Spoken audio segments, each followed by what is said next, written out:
The first tutorial I'm going to show you is how to locate where to find a Google site and how to create a brand new one.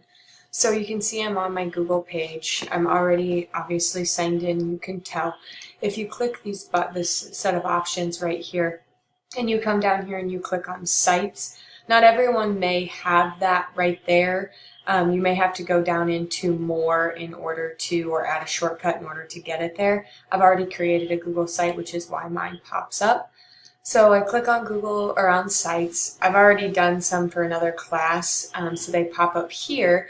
But if you haven't done any, you would click create, and then in classic sites, I am going to be doing a sites page for just like my classroom page.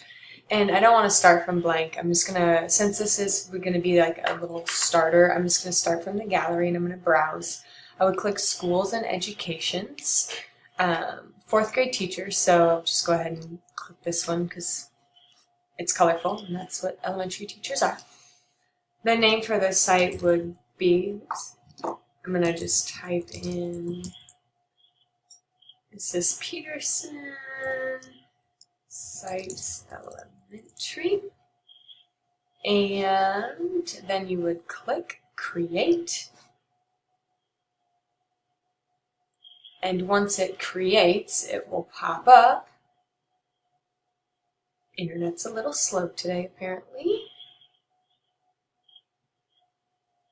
And here is just the start of it. It's a very easy template now that we've already started. So then you can go in and obviously when you're ready, you could click start editing a template now.